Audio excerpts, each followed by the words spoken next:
Assalamualaikum warahmatullahi wabarakatuh. Kembali lagi bersama saya Taufik Hidayat. Tentunya masih di channel Jendela Mistis. Alhamdulillah kali ini saya akan bisa menceritakan secara langsung dari narasumber kita yang gak jauh dari kota Kartasura, yaitu masih di sekitar kota Solo. Siapa namanya dan di mana rumahnya mungkin kita bisa menanyakan langsung kepada Mas Putra. Mas Taufik. Gimana kabarnya Mas? Baik Mas, alhamdulillah. Untuk masa pandemi ini gimana? Waktu pekerjaan itu ada akibatnya nggak gara-gara pandemi? Akibat banget Mas, banyak banget. Nah jadi untuk video kali ini kita mau ceritain apa Mas? Mau sedikit cerita soal perjalanan Solo Malang, balik lagi Malang Solo, yang ada sedikit gangguan. Mungkin untuk intinya itu seperti apa gangguannya? Intinya dapat gangguan waktu perjalanan dari Malang balik ke Solo, mulai masuk Blitar, di situ mulai ada gangguan sampai akhirnya. Berarti gangguannya di jalan ya? Di jalannya itu. Oke, mungkin cukup itu kisi-kisinya tanpa berlama-lama. Bagi kalian yang belum subscribe channel ini, silahkan subscribe mulai sekarang. Jangan lupa tinggalkan like, komen maupun share ke teman-teman kalian. Oke, untuk mempersingkat video, mari kita menuju ke ceritanya.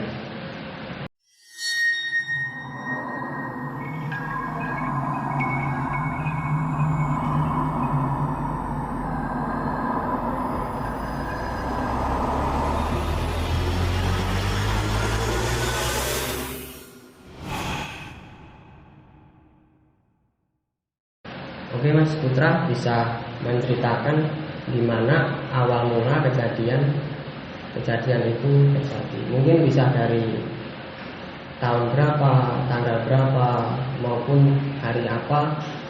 Mungkin bisa dijelaskan dulu. Untuk lebih tepatnya itu tahun 2020 ya Mas.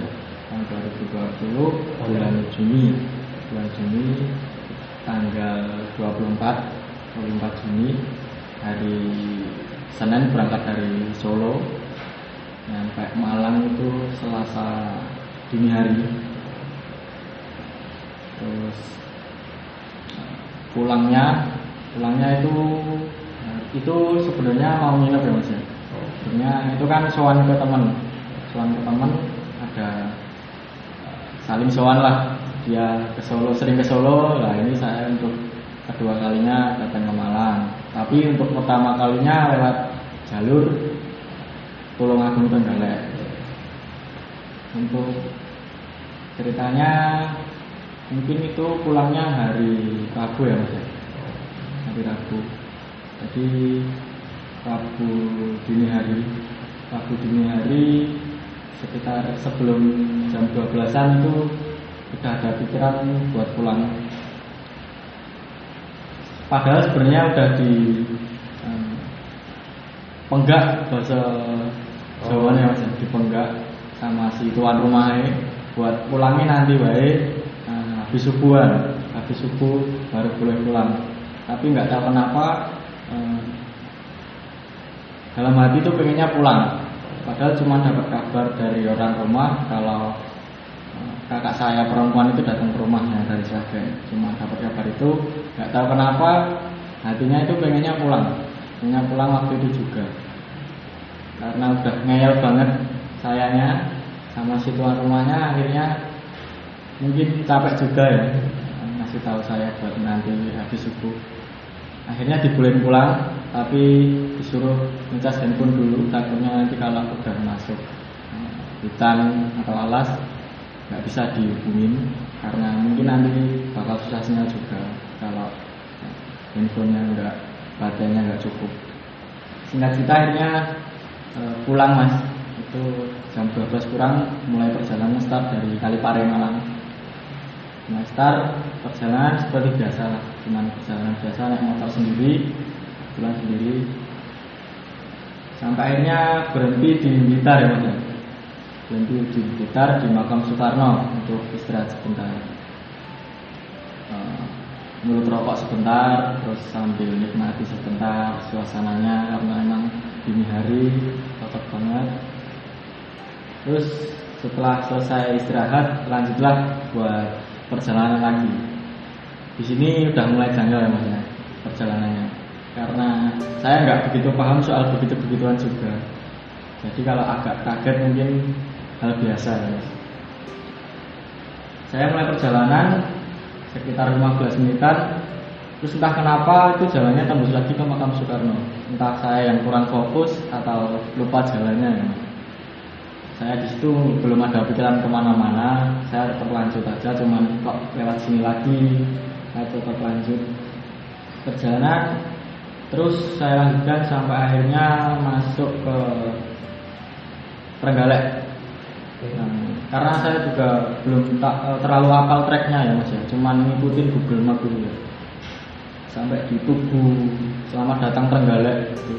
Saya berhenti di situ, itu sekitar pukul 1-an lebih lah. Itu karena emang ngebut terus ya, karena malam takut juga karena sendirian. Sampai di Tugu itu jam 1-an lebih. Ada kayak pribumi, orang-orang pribumi itu lagi bakar-bakar gitu. Saya disamperin sama salah satu warganya. Ditanyain lah tujuannya dari mana mau kemana. Lalu saya sampaikan kalau saya habis dari Malang, dari tempat teman, mau pulang arah ke Solo. Lalu di situ diingetin lagi Mas sama si warganya itu untuk berhenti dulu, untuk berhenti istirahat dulu, buat nyambung perjalanannya nanti setelah azan subuh atau seenggaknya nggak terlalu malam dini hari kayak sekarang. Nah di situ saya ngeyel lagi Mas, nggak tahu kenapa hatinya pengennya ngeyel terus pokoknya harus lanjut perjalanan terus nanti terang udah nyampe di Sukoharjonan lah. Terus sama si warganya itu mau dianterin, tapi kan saya sungkan juga takut juga kalau kenapa-napa. Ya bukannya seuzon ya sama warga lokal. Akhirnya si warganya itu ngeyel juga buat nganterin. Akhirnya saya juga sungkan, akhirnya saya dianterin sampai lumayan jauh ya perjalanannya. Dianterin lumayan jauh, sekitar 15 menitan saya dianterin. Sampai akhirnya ketemu yang jalan lumayan banyak lampunya. Saya di situ inisiatif buat merhatiin si warganya tadi buat biar saya lanjutin sendiri. Terus saya berhentiin, saya bilang kalau makasih buat udah nganterin sejauh ini. Terus ya saya kasih ucapan terima kasih. Dia nggak mau, dia nolak, tapi saya kasih. Akhirnya dia pergi. Terus saya lanjutin lagi perjalanan saya menuju hutan itu ya Mas. Pertamanya emang banyak lampu Mas, tapi semakin ke barat semakin redup pencahayaan. Itu pun yang saya lewatin saya kurang tahu juga lebih pastinya itu daerah mana atau jalan mana, karena emang saya cuma ngikutin Google Map karena saya belum begitu hafal treknya. Oh, itu jadi seperti ini. Untuk cerita kali ini ternyata Mas Putra ketika perjalanan dari Solo menuju Malang itu belum ada gangguan-gangguan mistis ataupun gangguan-gangguan gaib. Maka dari itu Mas Putra di sini langsung menjelaskan ketika dari Malang menuju ke Solo. Nah, dan itu dilakukan ketika jam 12 dini hari. Oke Mas, bisa lanjutkan lagi.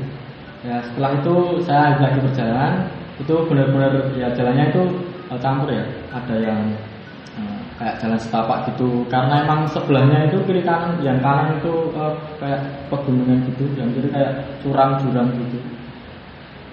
Di situ pun saya nggak ada temennya lewat sama sekali, sendirian. Emang benar-benar solo riding, nggak ada teman bonceng, nggak ada orang lewat. Adapun cuma warga lokal yang cuma bareng lewat itu cuma beberapa menit, nanti dia pasti belok atau kemana gitu. Saya lanjutin, ini mulai agak kejanggalan lagi. Motor saya tiba-tiba mogok di tengah-tengah hutan itu. Lalu saya dorong motor ada kayak bubuk buat jualan es degan kayak gitu. Karena emang nggak ada penerangan, saya di situ kalau panik, dibilang panik ya jujur aja panik pasti. Soalnya emang sendiri nggak ada teman. Terus inisiatif buat buka HP karena pikiran saya tadi udah saya cas ya mas. Pas saya buka HP itu mati total mas. Padahal emang benar-benar dari lokasi teman saya tadi di Malang, HP itu benar-benar masih nyala. Tapi begitu berhenti itu saya cek itu getar pun nggak mau mas. Benar-benar mati total. Itu mulai panik lagi, mulai takut pasti ada yang sih karena emang nggak tahu soal-soal kayak gitu. Saya akhirnya tetap maksain motornya buat nyala. Saya engkol-engkol terus sampai akhirnya si motornya mungkin dia juga takut, dia ikut hidup mas, dia ikut hidup. Saya sambung perjalanan mas, saya sambung perjalanan ke Janggalan lagi. Setelah sekian lebih 30 menitan, saya berhenti inisiatif buat ngecek oli samping sama bensin. Mau berhenti di mana? Masih di daerah yang sama, maksudnya lingkup daerah yang hutan tadi. Saya berhenti di pinggir jalan ya. Itu ada rumah warga, tapi jaraknya itu lumayan jauh-jauh ya mas ya. Lumayan jauh-jauh gitu. Kalau mau ada apa-apa pun nanti bisa minta tolong lah. Tapi saya cek itu bensin masih banyak dan oli samping itu masih bisa lah buat jalan beberapa kilo lagi. Jadi saya putusin buat lanjut karena di situ saya juga bawa bekal bensin ya di tas yang buat. Saya lanjut lagi. Itu perjalanan kayak terasa benar-benar lama banget itu mas. Dan yang buat saya janggal dan bingung itu kenapa bensin sama oli samping motor saya ini kayak segitu-gitu aja. Di situ pikiran saya mulai kemana-mana mas. Jadi bensin sama olinya itu nggak berkurang gitu? Nggak berkurang sama sekali mas. Jadi tetap segitu. Dan motor pun masih mau nyala terus. Di situ saya mulai benar-benar panik dan bingung mas. Karena keadaannya gerimis juga, nambah suasana yang lumayan ekstrim ya mas ya. Terus ya saya tetap lanjut, mau gimana lagi mas. Mau berhenti pun ya mau nunggu apa. Karena emang hati saya pengennya pulang itu tadi. Berhenti mau apa? Kalau lanjut ya udah kayak gini resikonya kan gitu mas. Terus saya lanjut. Terus akhirnya itu mulai ada titik terang. Untuk pertama kalinya itu dari belakang ada truk pick up ya mas, L300 itu dari belakang itu nyalip saya kenceng banget. Itu langsung seketika itu motor langsung saya tarik buat ngikutin itu mobil pick upnya itu mas. Terus saya pakaiin kode dim ya mas ya, biar dia tahu kalau saya itu butuh teman lah ibaratnya buat bareng. Siapa tahu jalurnya sama. Akhirnya dia menurunkan kecepatannya. Akhirnya saya tepat di belakangnya. Terus lumayan lama lah perjalanan, sekitar hampir 1 jam. Tibalah di persimpangan. Dia belok kiri mas. Saya yakin ucapan terima kasih karena saya juga ngikutin Google Map pun lurus, jadi saya nggak mungkin belok juga. Takutnya nanti kalau belok malah tambah tersesat kan, juga nggak hafal tracknya. Akhirnya saya ngikutin Google Map, saya lurus itu sekitar hampir setengah jaman lebih lah mas. Itu saya mulai frustasi lah mas, karena kok nggak ada kayak gimana ya mas ya, jalan yang benar-benar kelihatan kayak jalan normal gitulah, kok dari tadi hutan terus gitu. Oh, itu jadi intinya seperti ini. Mas Putra ini ternyata ketika sedang berada di salah satu daerah itu ada suatu kejanggalan, yaitu pertama oli dan bensinnya itu nggak berkurang, padahal Mas Putra ini jalan. Nah kalau logika itu bensin sama oli kan pasti bakal berkurang. Nah untuk kejanggalan keduanya, ternyata Mas Putra itu dari jalan pertama berhenti tadi dari Makam Soekarno sampai ke tempat ini tadi itu ternyata diputar-putar kayak nggak sampai-sampai gitu, seperti perjalanannya tuh lama. Nah untuk seperti apa kelanjutannya langsung kita lanjutkan lagi. Jadi saya jelasin dulu soal Google Map ya mas ya. Tadi kan mungkin bisa jadi salah paham karena cerita pertama tadi mogok pertama HP saya mati total. Nah, setelah ketemu pick up tadi, setelah persimpangan itu tiba-tiba HP saya itu kan saya taruh di depan dashboard motor itu karena ada tempatnya itu nyala otomatis. Saya kan ikutin Google Map Mas. Ikutin Google Map pun ya yang tadi pick up L300 nya ke kiri, saya otomatis lurus ngikutin Google Map. Dan itu pun ini HP ini juga salah satu kejanggalannya Mas. HP-nya ini sering kali mati hidup. Nah ini untuk pertama kalinya mati tadi di gubuk, untuk pertama kali hidupnya di persimpangan tadi.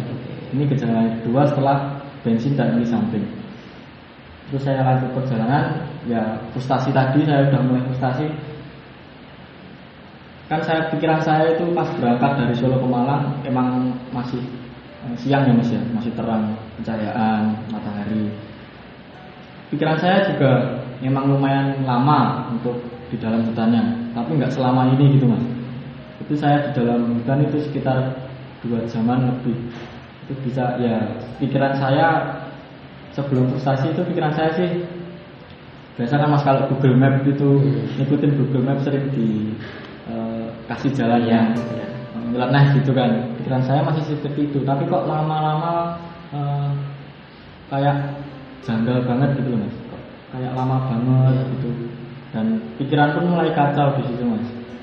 Sampai akhirnya saya ketemu pemisah jalan, di situ mulai ada titik terang lagi, ada yang saya hafal untuk nanti akhirnya di poin ceritanya itu yang saya hafal itu jalannya ya Mas ya, yang sebelah ke arah barat untuk pulang tadi itu sudah mulai aspal, dan yang sebelum aspal itu tadi jalannya ya kayak cor-coran gitu Mas, tapi udah retak-retak gitu. Itu di situ ya adanya cuma jalannya ya lurus sama putar balik Mas. Nggak ada jalan ke kiri, nggak ada jalan ke kanan. Otomatis saya ambilnya lurus Mas, mau kemana lagi ya? Saya lurus sekitar 30 menitan lebih. Pokoknya patokan saya setengah jam gitu terus Mas. Soalnya nggak begitu paham juga kan Mas kalau solo riding gitu Mas. Memang dadakan juga sih Mas, nggak ada persiapan sama sekali. Itu cuma modal nekat sama uang aja pas-pasan itu Mas.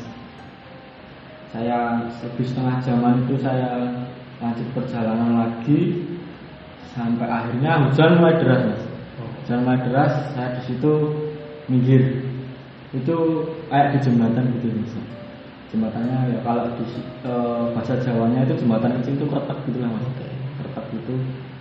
Saya nepi di situ sebentar buat pakai mantau karena emang deras banget. Kalau mau berhenti pun nggak ada tempat neduh di situ ya Mas. Kalau ada gubuk pun pasti saya milih buat neduh lebih dulu daripada resiko. Tapi karena emang nggak ada tempat neduh, ya akhirnya saya pakai mantau lalu lanjut perjalanan lagi. Sebenarnya saya sempat takut karena motor saya kan buatan Mas. Takutnya kalau kena hujan mogok nanti tambah masalah lagi. Setelah pakai mantau saya lanjut. Itu ya di situ titik frustasi saya. Mungkin mulai di bundaran jalan ya Mas ya, di titik frustasi saya. Titik frustasi saya udah bingung mau kemana lagi. Pikiran saya kalau muter balik ya nanti bakalan ke Trenggalek lagi, karena kalau pikiran orang normal mungkin lebih baik muter balik ya Mas ya. Kalau udah keadaannya gini ya, lebih baik buat muter balik. Tapi nggak tahu kenapa ya itu di awal tadi hati saya itu kayak ngeyel terus buat ya udah lanjut gitu. Lanjut sampai akhirnya ketemu pasar Mas. Saya berhenti itu ujungnya jalannya ya pasar itu, saya berhenti di pasar. Pasarnya itu nggak ada orang sama sekali Mas. Jam berapa itu Mas kira-kira? Ya sekitar jam 2:30 lah Mas, jam 3 dini hari. Terus saya berhenti di situ buat neduh. Nah di sini kejanggalan HP mulai lagi Mas. HP itu mulai mati lagi. Tapi saya maksa buat positif thinking terus Mas. Mungkin kena hujan paling mati.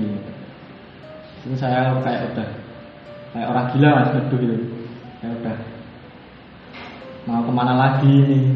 Di pasar pun kok nggak ada orang. Hujan mulai reda sedikit Mas, masih gerimis. Saya beraniin diri buat ngitarin pasar itu jalan kaki Mas. motor saya tinggal, saya kunci stang, barang-barang saya bawa, saya jalan ngiterin pasar itu. Saya jalan ngiterin pasar itu ya persis kayak pasar asli gitu mas, pasar yang tutup malam-malam gitu lah. Tapi kalau pasar jam segini ya paling enggak orang satu orang lah apa yang jaga gitu pasti ada yang jaga. Tapi itu sama sekali enggak ada orang, Sepi ya? sepi, benar-benar sepi, saya sendirian di situ. Dan di samping-sampingnya itu enggak ada rumah warga mas. Jadi memang kayak ujung jalannya ya pasar ini. Terakhir kali ya pasar ini. Saya putarin itu benar-benar enggak ada orang sama sekali. Sampai saya dodok-dodokin satu-satu itu kayu-kayu itu, nggak ada orang yang nyaut dan keluar sama sekali. Karena mau gimana lagi kalau nggak saya dodokin ya. Siapa tahu kalau saya dodokin ada orang yang bisa bantu. Tapi kalau tak dodokin kok kayak percuma gitu. Tapi ya udah mau gimana lagi. Caranya ya cuma gitu buat bertahan mas. Saya benar-benar frustasi mas. Sayangnya saya balik ke motor lagi. Saya kayak tidur gitu mas. Setengah tidur gitu, terus tiba-tiba itu suara azan keras banget mas. Suara Jadi azan subuh. setengah sadar, setengah tidak sadar gitu ya. Jadi tidurnya itu setengah gitu loh mas. Jadi kayak ngampang gitu. Terus ya itu kayak setengah itu, terus tiba-tiba itu suara azan subuh itu kayak speakernya itu tua mas itu kayak berbunyi di samping telinga gitu mas. Berbunyi kenceng banget. Saya kaget otomatis karena setengah tidur. Karena capek dan frustasi tadi ya mas ya. Mau gimana lagi. Saya langsung kayak kaget gitu. Kaget. Mak gegang ya mas. Gegang. Terus saya mulai baca-baca sebisanya. Bahasa Arab sebisanya. Doa-doa sebisanya saya.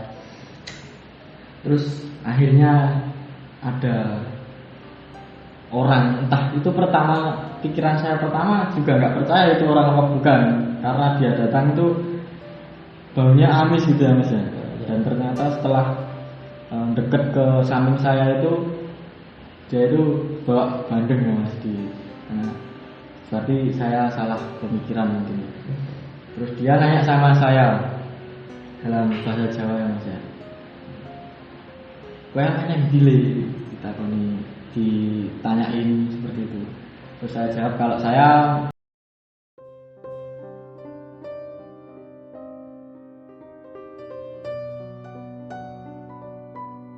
Oke, singkat cerita, ketika ya sudah Mas Putra tadi dinasihatin oleh warga atau bapak tersebut, akhirnya Mas Putra mendapatkan jalan di mana dia melanjutkan perjalanan menuju ke Solo tanpa ada gangguan-gangguan maupun diputar-putar lagi di daerah tersebut. Nah, mungkin dari Mas Putra sendiri mempunyai sedikit informasi, bisa dikasih tahu ke penonton. ya, sedikit saran buat teman-teman semua, kalau mau melakukan perjalanan yang mungkin cukup jauh dan memakan waktu, diusahakan untuk prepare dengan matang mas. Persiapan dengan benar-benar matang. Dan yang utama ini kalau kita ibaratnya itu bertamu, entah itu walaupun kita cuma di jalan bertamunya cuma melewati, itu bisa kita menghargai untuk tuan rumah. Jangan pernah berkata kasar, apalagi masuk di daerah hutan atau alas, kita jangan pernah berkata kasar yang tidak sepatutnya diucapkan. Dan juga jangan ngeyel sama pribumi asli orang situ, karena yang paham situasi dan kondisi alamnya daerah itu ya warga pribumi itu. Ya saran dari saya itu aja sih mas, yang penting tetap stay safety aja. Oke. Nah, terima kasih untuk Mas Putra sudah sedikit memberikan cerita di sini. Terima kasih juga buat kalian yang sampai saat ini sudah support channel Jendela Mistis. Jangan lupa klik subscribe, like, komen maupun share ke teman-teman kalian. Oke, semoga kalian terhibur dan juga kalian bisa mendapatkan informasinya. Wassalamualaikum warahmatullahi wabarakatuh.